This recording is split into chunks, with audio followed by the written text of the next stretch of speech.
Hey everyone, what's up? My name's Kodak. This is going to be a quick Rocktails guide. I've had a few requests and a few people asking me about how I do Rocktails, so I thought I'd show off some tips and stuff. There's might be better ways of doing it, I'm not really sure. This is just a guide on how I do it, or how I would do it if I was a lower level. So yeah, I'm going to get on with this. There's not really much to say because they're pretty simple.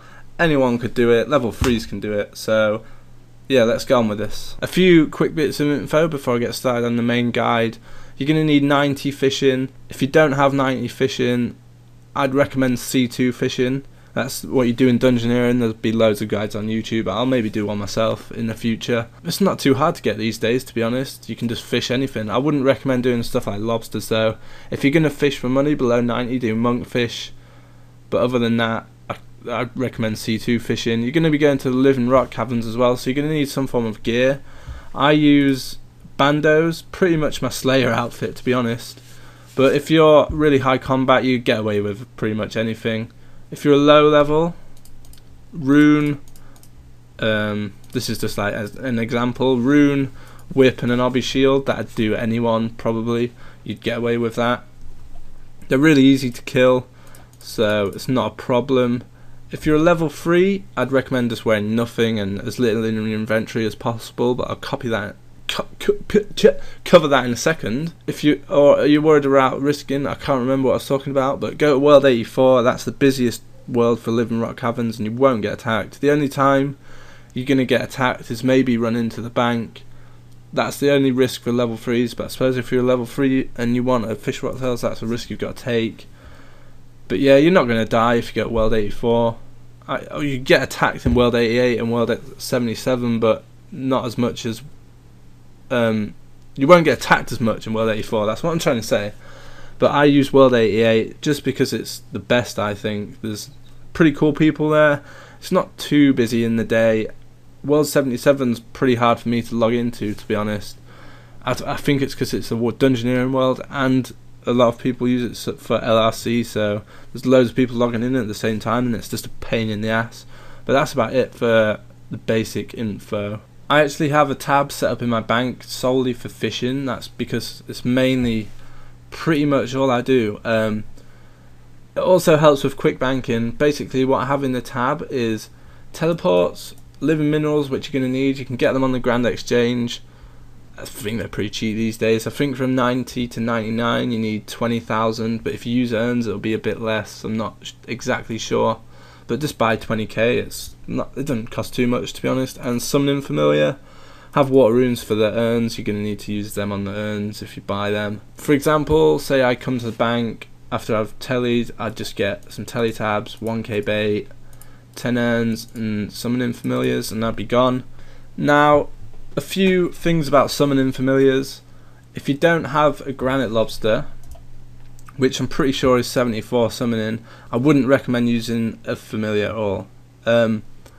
If you're not using a familiar, just bring like 10 urns. That lasts about 2 hours, and urns are better than an ibis basically, so it's not worth using an ibis at all.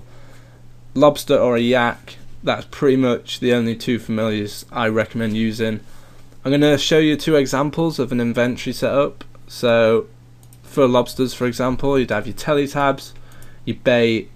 I'd bring a summoning pot and 5 lobsters, and that is all I'd bring, I think. I haven't thought about that, but I wouldn't bring urns with lobsters, because if you think about it, if you've got lobsters, they last 40 minutes, 30 minutes, and then you have 10 urns, you're gonna not have much inventory space and it's not worth it.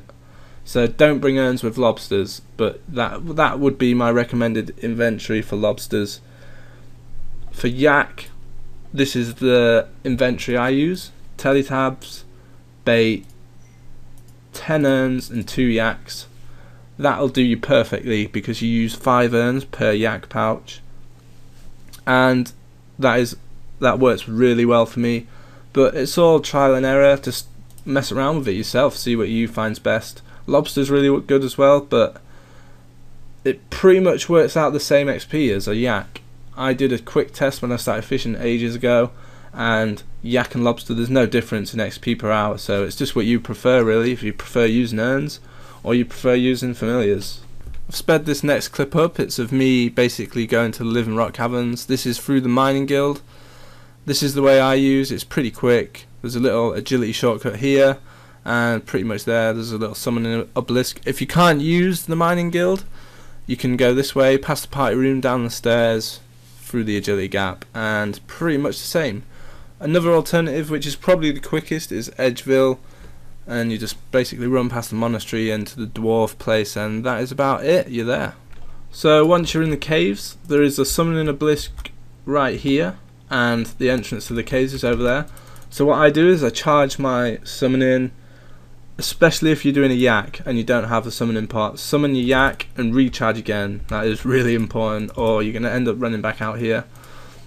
Climb down the rope and you're basically there. I'm in world 88 at the minute, so hopefully it's not too laggy. There's a bank right here. Basically once you're full up you need to come here, and it's kind of laggy, but oh well. It's only a deposit box, so just deposit fish. Make sure don't click these buttons apart from the summoning one if you're using a yak. I've banked my stuff a few times and it's rage worthy. But you're gonna run south and then southwest, is that? Yeah. Lag out a bit, and there's a fishing spot right here. There's not many people here at the minute, there's probably loads over there. You're gonna want to stick with the fishing spot that has the most people on it to get rid of the risk of being attacked. If you're level 3 on world 84, it shouldn't be a problem. There's usually people doing Slayer anyway, so it's not really a big deal. But that's pretty much it. You just AFK now. You can do what you want. Watch porn, watch telly, do your homework. It's really effective, and you're getting about 40 to 60k XP an hour in between there, depending how you're doing. It's really good. I really recommend it. It's pretty good XP and alright money at the minute. If you're fishing at the minute, this is what month we're in, June. I'd wait until next month for the bot nuke before you sell anything, just so you can make a bit more money. Another tip, this was added in recently, is the fisherman. He basically can teleport you to fish flingers, and if you talk to him every day, even if you don't do it, you'll get a ticket. See, I've got 5 tickets saved up, and basically that is a really good mini game. 20k XP for 10 minutes, so you can do 2 games a day. If you're here every day, there's no reason you can't do it. He tells you the times and stuff. There's plenty. I might do a guide on it, but there's plenty on YouTube already of fish flingers and stuff. It's really easy. You might want to hop to world 89 to do that. It's the main world for that. But yeah, that's a quick tip for that. Another thing is auras.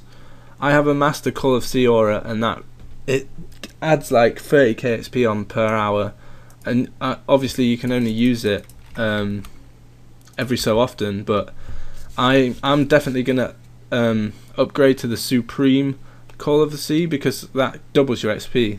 And if you've got spare points kicking around and you're going to be doing a lot of fishing, there's no reason why you shouldn't get it. I really recommend that. But yeah, that's it for this guide. I've pretty much covered everything, I think. If I've missed anything out, leave a comment below and I'll happily answer any questions you've got.